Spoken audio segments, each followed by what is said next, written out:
Marcus Chen rubbed his tired eyes as he drove his black Toyota Camry through the empty streets of downtown Baltimore. The digital clock on his dashboard showed 11:45 p.m., and the temperature reading made him grateful for his car's heating system. A freezing 20 degrees Fahrenheit, minus 6 degrees Celsius. Snow was starting to fall softly, adding to his exhaustion after the 5-hour city council budget meeting. As the finance committee chairman, Marcus had spent the entire evening arguing about allocating funds for various city departments, including the police force. The meeting had been particularly tense when discussing the police department's request for increased funding for military-grade equipment. Marcus had strongly opposed it, suggesting the money would be better spent on community programs and officer training. The streets were quiet, with only the occasional car passing by. Marcus was looking forward to getting home to his wife, Sarah, who had probably left his dinner in the microwave, as she always did when he worked late. His house was just 15 minutes away, and he could already imagine sinking into his comfortable armchair with a warm plate of food. The flash of red and blue lights in his rearview mirror startled him out of his thoughts. Marcus checked his speedometer. He was going exactly at the speed limit. Confused but calm, he signaled and pulled over to the side of the road, making sure to stop under a streetlight for visibility. His father, a former police officer himself, had taught him all the proper procedures for traffic stops. 2 officers approached his car, one on each side. Their flashlights beamed directly into his windows, making it difficult for Marcus to see their faces. The officer on the driver's side rapped sharply on his window with his knuckles, even though Marcus was already rolling it down. "License and registration," the officer demanded without any greeting. His nameplate read Brady. His voice carried a tone that Marcus had heard too many times in his 15 years of public service, authority mixed with unnecessary aggression. "Good evening, officer," Marcus said politely, reaching slowly for his wallet. "May I ask why I'm being stopped?" Officer Brady's partner, whose nameplate read Thompson, shifted his position, moving his hand to rest on his holster. A subtle but clear intimidation tactic that didn't go unnoticed by Marcus. "Your right taillight is out," Brady said, though Marcus knew this wasn't true. He just had his car serviced the previous week. "I apologize, but I believe there must be some mistake," Marcus replied calmly. "I had my car checked last week and all lights were working perfectly." The temperature seemed to drop even further as Officer Brady's demeanor changed. He straightened up, pushing his chest out in a display of authority. "Step out of the vehicle, sir." Marcus felt his heart rate increase, but he kept his voice steady. "Officer, it's freezing outside and I said, step out of the vehicle." Brady's voice boomed through the quiet night. A few lights came on in nearby buildings, curious residents peeking through their windows at the scene unfolding below. Marcus knew his rights, but he also knew the reality of the situation. As a city council member, he had heard numerous complaints about police misconduct, but experiencing it firsthand was entirely different. With deliberate movements, he unbuckled his seatbelt and opened his door. The bitter cold hit him immediately. His suit jacket offered little protection against the freezing wind, and snowflakes began settling on his shoulders. His leather shoes crunched on the light dusting of snow that had accumulated on the pavement. "Hands where we can see them," Officer Thompson instructed, a flashlight beam following Marcus's every movement. Marcus raised his hand slightly, maintaining his dignity despite the humiliating situation. He noticed both officers had their body cameras turned off, a direct violation of department policy. The realization sent a chill down his spine that had nothing to do with the weather. What happened next would change not only Marcus's life, but the entire police department's future. However, at that moment, standing in the freezing cold with 2 aggressive officers, Marcus Chen was just another citizen facing the harsh reality of power unchecked. Or so the officers thought. The city council member took a deep breath of the frigid air, his mind already racing with thoughts about tomorrow's consequences. But first, he would have to survive tonight's encounter with his dignity, and possibly his safety intact. Officer Brady circled Marcus like a shark, his boots crunching in the fresh snow. The streetlight cast long shadows on the ground, and the few people watching from their windows had now pulled out their phones, recording the scene from above. "So, you think you know more than a police officer?" Brady asked, his breath forming clouds in the cold air. "You want to argue about your tail light?" He was shorter than Marcus, but carried himself with the confidence of someone used to being in control. Marcus stood perfectly still, his expensive suit collecting snowflakes. The wind had picked up, making the 20-degree weather feel even colder. His fingers were starting to become numb, but he kept them visible as instructed, knowing any wrong move could make the situation worse. "No, sir," Marcus replied calmly. "I simply wanted to point out that there might be a misunderstanding." His corporate training in dealing with difficult situations was proving useful, even as his teeth began to chatter. Officer Thompson, the younger of the two, kept his flashlight trained on Marcus while checking the car's interior through the windows. "Hey, Brady! This guy's got some fancy stuff in here. Custom leather seats, high-end laptop in the back." "Oh, really?" Brady's tone changed to one of mock interest. "So, you're one of those rich guys who think they're above the law?" He stopped in front of Marcus, deliberately invading his personal space. The officer's face was so close that Marcus could smell the coffee on his breath. A passing car slowed down to watch, but quickly drove away when Brady glared in their direction. The snow was falling harder now, and Marcus's dress shoes were completely unsuitable for the weather. His feet felt like blocks of ice. "I assure you, Officer Brady, I have complete respect for the law," Marcus said, maintaining his composure. He considered showing his city council ID, but decided to wait, wanting to experience exactly what ordinary citizens faced in these situations. "Prove it then," Brady said with a smirk.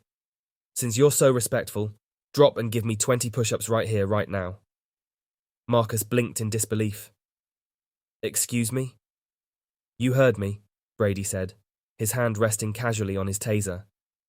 20 push-ups. Consider it a lesson in humility, unless you prefer we search your vehicle for anything illegal." Officer Thompson chuckled, already pulling out his personal phone to record. The threat was clear.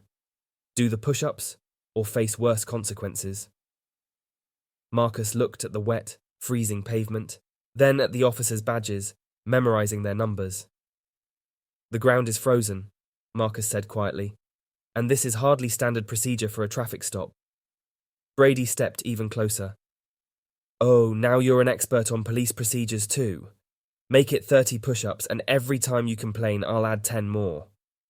Marcus could see his car's exhaust creating warm clouds in the cold air, a reminder of the comfort he'd been in just minutes ago. More lights had come on in the surrounding buildings, more phones recording from windows above.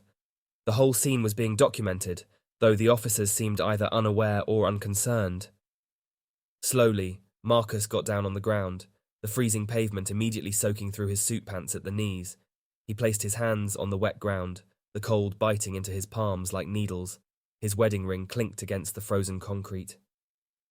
"Count them out loud," Brady ordered, clearly enjoying his power trip. "And make sure they're proper push-ups. No half measures here." Marcus began the push-ups, his voice steady despite the humiliation. 1, 2, 3 dots. Each time his chest lowered toward the frozen ground, his tie would drag through the slush. His expensive suit, which had impressed the city council just hours ago, was getting ruined. Officer Thompson walked around him, recording everything on his phone while adding his own commentary. "This is what happens when people don't respect authority," he said to the camera, laughing. What neither officer noticed was Marcus's wallet slowly sliding out of his breast pocket as he continued the push-ups. It would fall open in just a few moments, revealing his city council ID and changing the entire dynamic of this cold winter night. But for now, Marcus kept counting, his arms shaking from both the cold and exertion as he experienced firsthand the abuse of power. He'd heard about so many times in council meetings. The night was about to take an unexpected turn, and tomorrow would bring changes that neither Officer Brady nor Thompson could imagine. 28, 29, 30. Marcus counted the final push-ups, his arms trembling from the cold and effort. His once pristine navy suit was now soaked through from the snow and slush. Small pieces of gravel had dug into his palms, leaving painful indentations. Officer Brady walked around him, boots deliberately splashing dirty snow near Marcus's face. "Not bad for a fancy boy," he taunted, while Officer Thompson continued filming on his phone, snickering at his partner's comments. As Marcus started to push himself up from the frozen ground, something fell from his breast pocket. His leather wallet hit the wet pavement with a soft thud, flipping open as it landed. The gold city council seal caught the streetlight, gleaming bright enough to catch Officer Thompson's attention. Brady. Thompson's voice suddenly lost its mocking tone. He lowered his phone and stepped closer to the wallet, shining his flashlight on the ID card. "You might want to see this." Brady stopped his pacing and looked down. His face, previously filled with arrogance, drained of color as he read the ID. Marcus Chen, City Council Member, Chairman of Police Oversight Committee. The change in the officer's behavior was immediate and dramatic. Brady quickly bent down, trying to help Marcus up. "Sir, I am so sorry. We had no idea who you were. Please let me help you." Marcus stood up slowly on his own, his legs stiff from the cold. His suit was ruined, wet patches on the knees and elbows, tie dripping with dirty slush, and small tears in the fabric from the rough pavement. He reached down and picked up his wallet, brushing off the snow with deliberate calmness. "Officer Thompson," Marcus said quietly, looking at the younger cop who was now frantically trying to delete the video from his phone. "I wouldn't delete that if I were you. Destroying evidence is a serious offense." Thompson's hand froze over his phone screen. Both officers stood in uncomfortable silence as Marcus brushed off his suit as best he could. The snow continued to fall around them, but the atmosphere had changed completely. The power dynamic had shifted, and everyone knew it. "Sir, please understand," Brady started, his voice now almost meek. "This was just a routine traffic stop that got a bit out of hand. We meant no disrespect." Marcus turned to face him, his expression calm but his eyes intense. "A routine traffic stop for a taillight that isn't actually broken, with both of your body cameras conveniently turned off." The officers exchanged nervous glances. Marcus could see residents in the nearby buildings still recording everything on their phones. He had a feeling these videos would be all over social media by morning. "Mr. Chen, sir," Thompson stepped forward. "We can explain everything. Maybe we could talk about this somewhere warmer? There's a coffee shop just around the corner." "No, thank you," Marcus replied, his voice carrying a chill colder than the winter air. "I think we've had enough conversation for tonight." He walked back to his car, his shoes squishing with each step, leaving wet footprints in the snow. Before getting in, he turned to face the officers one last time. "Officers Brady and Thompson, I suggest you both prepare detailed reports about this incident. Include everything. Why you really pulled me over, why your body cameras were off, and why you thought it appropriate to make a citizen do push-ups in freezing weather during a traffic stop." The officers stood rigid, knowing their careers might be over. Brady opened his mouth to speak again, but Marcus held up his hand.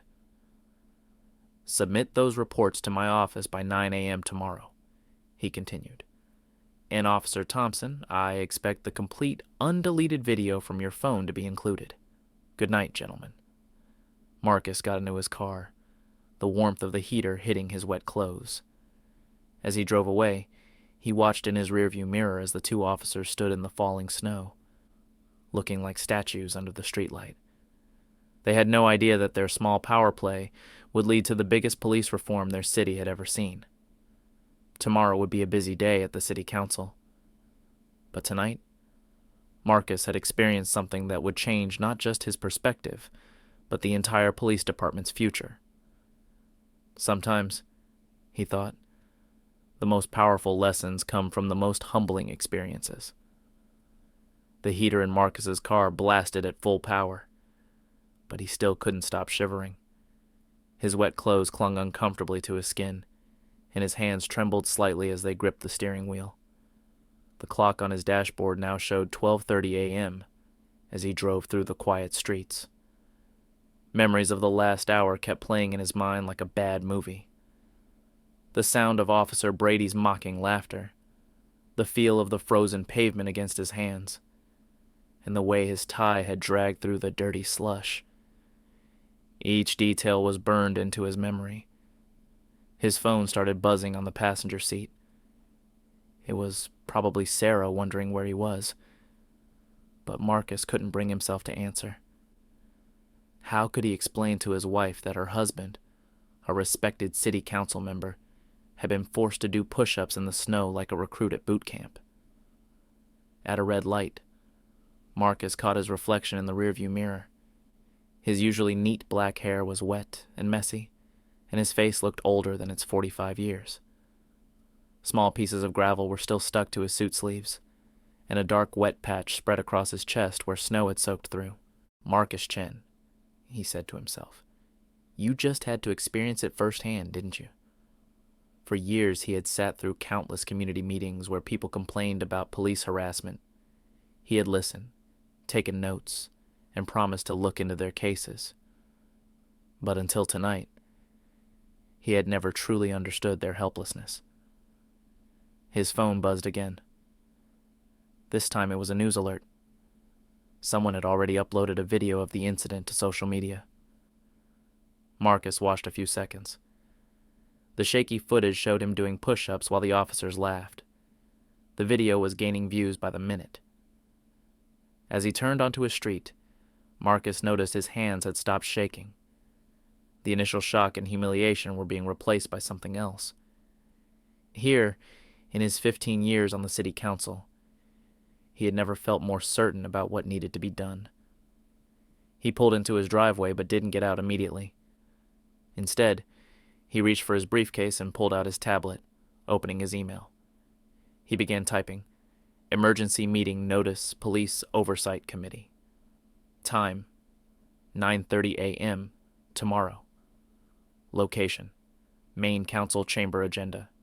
Review of recent police conduct and departmental policy attendance. Mandatory. After sending the email, Marcus started making calls. First to his assistant Mary, who answered despite the late hour. Mary, I need every complaint filed against Officers Brady and Thompson from the last 5 years on my desk by 8 a.m. And get me the police department's body camera compliance reports for the past 6 months. Mary, used to urgent requests, didn't ask questions. Yes, sir. Anything else? Yes, Marcus said, watching snow continue to fall in his driveway. Contact IT. I want all footage from the traffic cameras at the corner of Pine and 5th Street from 11:45 p.m. to 12:30 a.m. tonight. And Mary, thank you. Finally, Marcus called the one person he knew would understand the significance of what had happened. His father, retired police captain James Chen. The phone rang 3 times before his father's voice, still sharp despite his 70 years, answered. Dad, Marcus said, his voice slightly cracking. Remember all those times you told me about how power can corrupt good officers? I just lived it. As Marcus explained what had happened, his father listened quietly. When he finished, the old captain was silent for a long moment before speaking. Son, sometimes the worst experiences make the best fuel for change. What are you going to do about it? Marcus looked at his ruined suit, then at his council badge sitting on the passenger seat. I'm going to do what should have been done years ago, Dad. Tomorrow we start cleaning house. Finally stepping out of his car, Marcus walked toward his front door. The house was dark except for the porch light Sarah always left on for him. Tomorrow would bring a storm to the police department, but tonight he needed to hold his wife, warm up, and prepare for the battle ahead. The wet footprints he left on his front porch would dry by morning, but the impact of this night would last much longer than that. At exactly 7 a.m., Marcus walked into City Hall, looking like a different man from the one who had done push-ups in the snow just hours ago. He wore his sharpest black suit, his lucky red tie, and carried a thick folder under his arm. The security guard at the entrance did a double-take. Marcus was never in this early. His assistant Mary was already at her desk, dark circles under her eyes suggesting she had worked through the night. 5 stacks of papers were arranged neatly on her desk along with a large coffee cup. "Good morning, Mr. Chen," she said, standing up. "I have everything you asked for. Officers Brady and Thompson have had 17 complaints filed against them in the past 5 years. None were properly investigated." She handed him the first stack of papers. Marcus nodded, taking the documents and the body camera footage reports. Mary picked up another stack. "Interesting pattern there," she said. "Both officers reported their cameras as malfunctioning 12 times in the last 6 months. That's 4 times the department average." The office started coming alive as more staff arrived. Many gave Marcus curious looks. The video of last night had gone viral. It had over 100,000 views already, and local news stations were running it on their morning shows. Marcus's phone hadn't stopped buzzing since he woke up. The police chief had called 6 times, the mayor twice, and reporters from every local news outlet were requesting comments. He had ignored them all. At 8:45 a.m., Officer Brady and Thompson arrived at his office. They looked different in the daylight, smaller somehow, less intimidating. Brady's usual confidence was replaced with nervous fidgeting, and Thompson couldn't meet Marcus's eyes. "Your reports?" Marcus asked simply, holding out his hand. The officers handed over their paperwork. Their hands were shaking slightly, very different from last night when they had been so bold in the cold. "Sir," Brady started, "about last night." Marcus cut him off with a raised hand. "Save it for the committee meeting. That's in 45 minutes.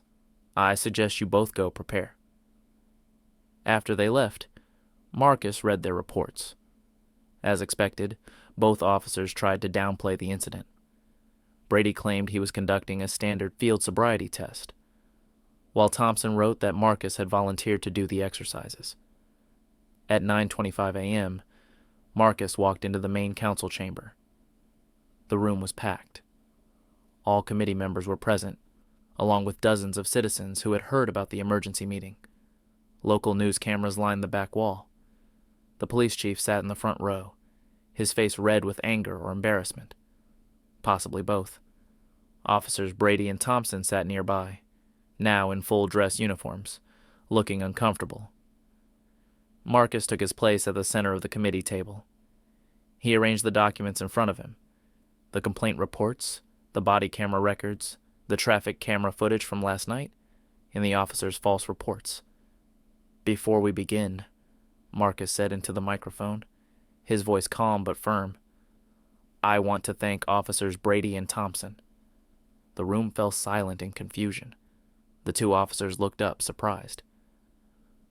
"Last night," Marcus continued, "these officers showed us exactly why we need major police reform in our city.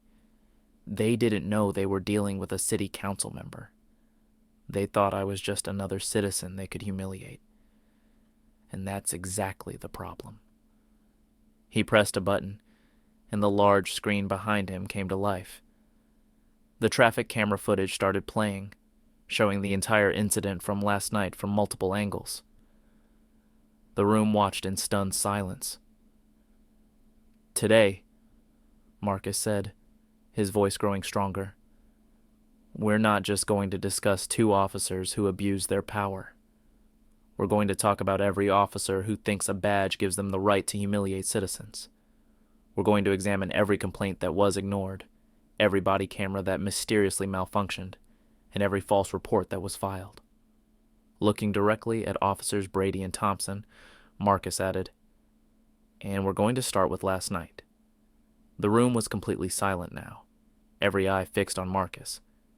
The next few hours would change the city's police department forever, and everyone in the room could feel it. The meeting was about to begin, and justice was finally going to be served. Marcus picked up the first file on his desk, his movements deliberate and calm. The room remained silent, filled with tension as thick as the previous night's snowfall. The local news cameras whirred softly in the background, recording every moment. "Let's start with Officer Brady's report," Marcus said, his voice clear through the microphone. "According to this, you pulled me over for a routine traffic stop and suspected I was intoxicated. Is that correct, Officer Brady?" Brady shifted uncomfortably in his chair. His dress uniform suddenly seemed too tight around his neck. "Yes, sir. That was my professional judgment at the time." Marcus nodded and pressed another button. The large screen behind him showed the traffic camera footage from the previous night. The image was crystal clear, showing Marcus's car driving perfectly within his lane, following all traffic rules. "Interesting," Marcus said, "because the traffic camera shows I was driving perfectly normally. No swerving, no speeding, no broken tail light." He turned to face Brady directly. "Would you like to revise your statement?" Before Brady could answer, Marcus pulled out another document. "And Officer Thompson, in your report, you state that I volunteered to do exercises in the snow. Is that your official statement?" Thompson's face had turned pale. The young officer looked at his superior, Chief Williams, who sat red-faced in the front row, then back at Marcus. I may have misremembered some details." A murmur ran through the crowd. Marcus played the video from a bystander's phone, showing Brady ordering him to do push-ups while Thompson recorded and laughed. The sound of their mocking laughter filled the chamber. "Misremembered," Marcus repeated quietly. "Like you misremembered to turn on your body cameras? Like you misremembered to follow proper traffic stop procedures?" Mary walked in and handed Marcus another file. He opened it and addressed the whole room. "In the past 5 years, these two officers have had 17 civilian complaints filed against them. Want to know how many were properly investigated? 0. Chief Williams stood up, his face now purple. "Mr. Chen, with all due respect, this seems like a personal vendetta because of one unfortunate incident." "One incident?" Marcus interrupted, his voice still calm but carrying an edge that silenced the chief. He turned to ask the room. "Let's ask the room." He turned to the crowd. "How many people here have experienced similar treatment from our police department?" Slowly, hands began to rise. First a few, then more, until nearly half the room had their hands up. The news cameras panned across the crowd, capturing every raised hand. "Each hand represents a story," Marcus continued. "Stories of humiliation, abuse of power, and fear. Stories that were ignored or dismissed until now." He pulled out another document. "This is a proposal for immediate police reform. It includes mandatory body camera usage with strict penalties for non-compliance, civilian oversight of all complaint investigations, and immediate suspension for any officer found abusing their power." Brady and Thompson sat slumped in their chairs, their earlier arrogance completely gone. Chief Williams had stopped trying to defend them and was staring at his shoes. "Officers Brady and Thompson," Marcus said, "you have 2 choices. You can resign immediately, or we can continue this investigation, which will include reviewing every complaint against you, every traffic stop you've made, and every report you filed." The room held its breath.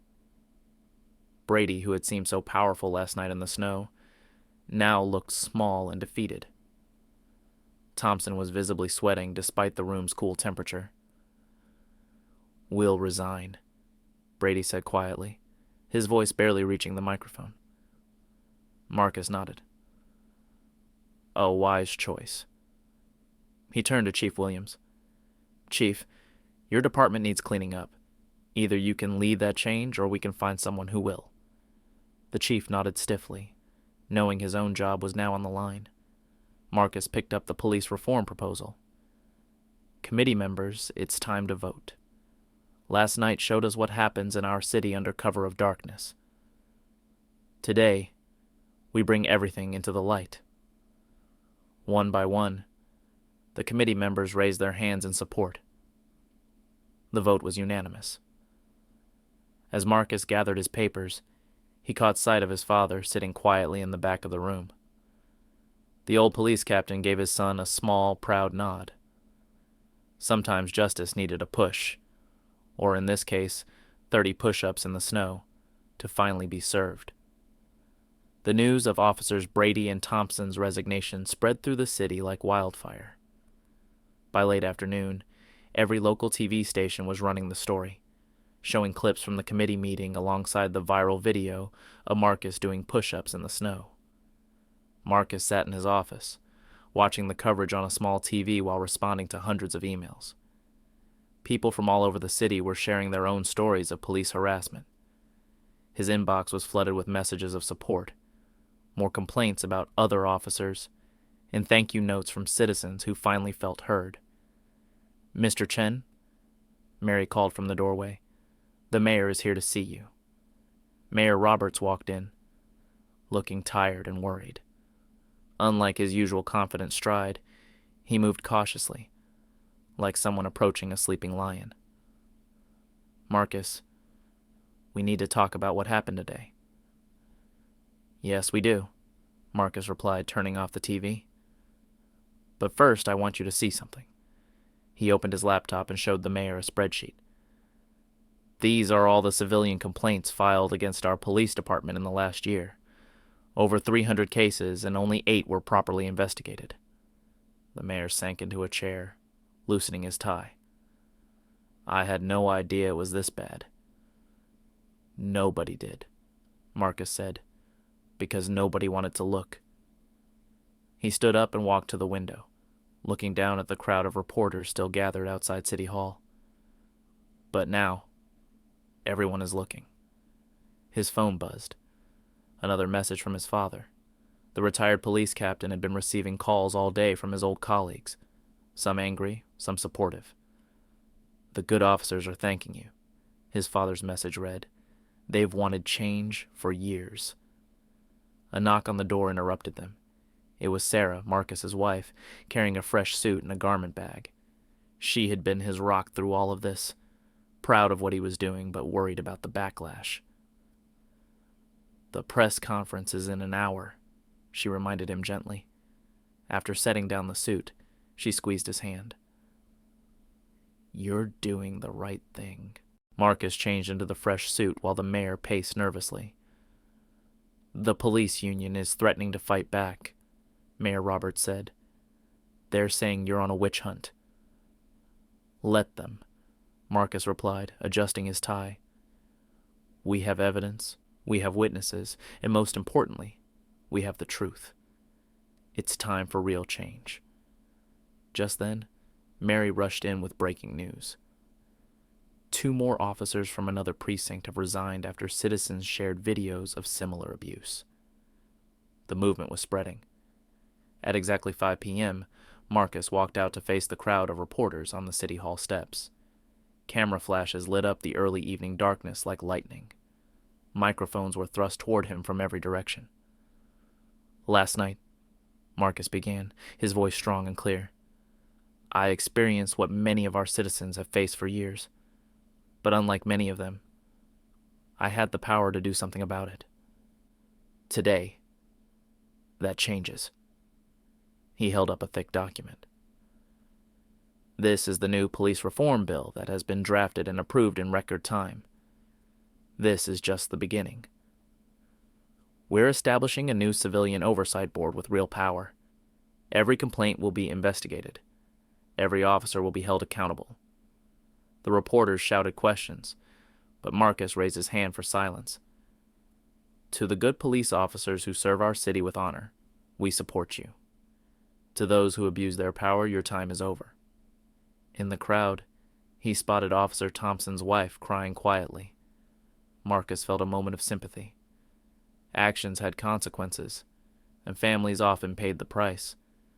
But he remembered the countless other families who had suffered because of police misconduct. Change isn't easy, he continued, but it's necessary. Starting tomorrow, we begin training our police force in de-escalation techniques. Body cameras will be mandatory and checked daily. Community engagement will be required, not optional. As he finished speaking, someone in the crowd started clapping. The applause spread until it echoed off the city hall walls. In the back, Marcus saw his father standing straight and proud, like he used to stand in his police captain's uniform. The sun was setting behind the city buildings, casting long shadows on the steps. But unlike the shadows of last night, these shadows weren't hiding abuse of power. They were marking the end of an old era and the beginning of a new one. Tomorrow will bring more challenges, more resistance, and more work, Marcus said. But tonight, standing on these steps, I know that sometimes the worst experiences can lead to the best changes.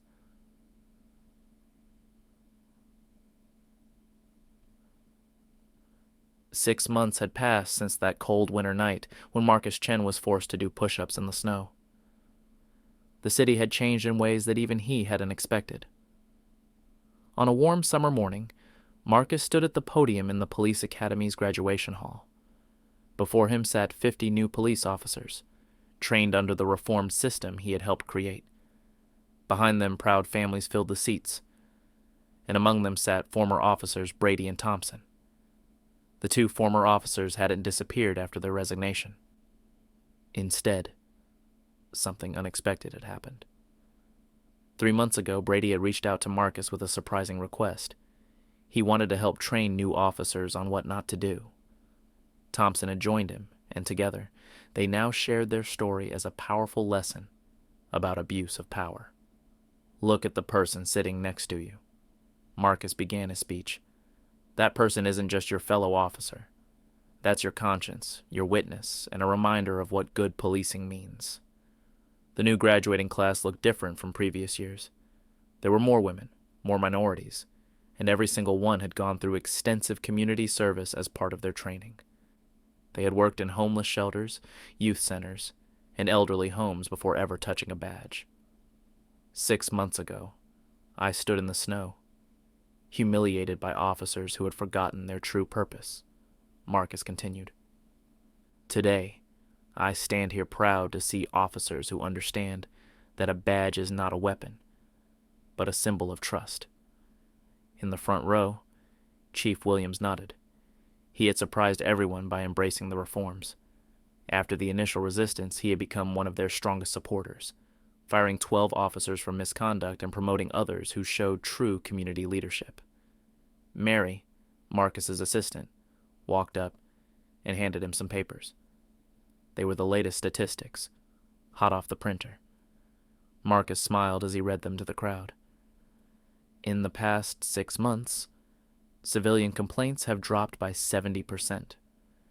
Community trust in police has increased by 65%. Response times have improved, and most importantly, both citizens and officers report feeling safer. Brady shifted in his seat, his face showing a mix of shame and hope. His teenage son sat next to him, watching the new officers with admiration. Thompson's wife, who had cried at the press conference 6 months ago, was now smiling, her hand resting on her husband's shoulder. But the most important change, Marcus said, isn't in these numbers.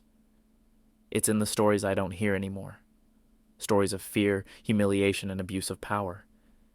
Instead, I hear new stories of officers helping elderly citizens with groceries, playing basketball with neighborhood kids, and truly serving their community. Marcus's father sat in the back, wearing his old police captain's uniform. He had been instrumental in designing the new training program, sharing 40 years of experience about what good policing really meant.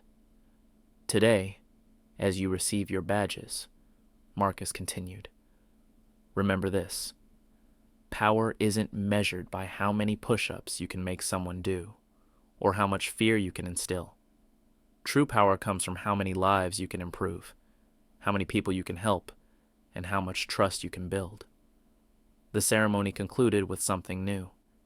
Each officer took an oath not just to uphold the law, but to serve the community with respect, dignity, and compassion.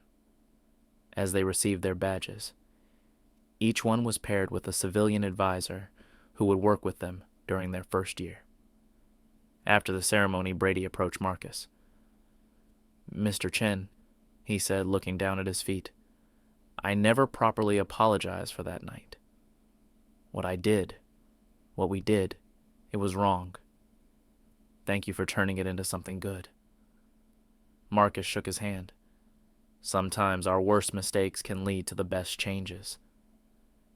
As Marcus walked out of the academy building, he saw two of the new officers helping an elderly woman cross the street with her groceries. On another corner, an officer was showing neighborhood kids how to use the patrol car's radio. His phone buzzed. Another city had called, wanting to learn about their reform program. The changes they had made were spreading, creating ripples far beyond their city limits. That night, as snow had turned to summer stars, Marcus drove past the spot where he had done push-ups 6 months ago. A new community police center stood there now, its windows warm and welcoming. Inside, officers and citizens sat together, not as powers and subjects, but as partners in making their city better. Sometimes, Marcus thought, 30 push-ups in the snow could change the world, or at least start the process.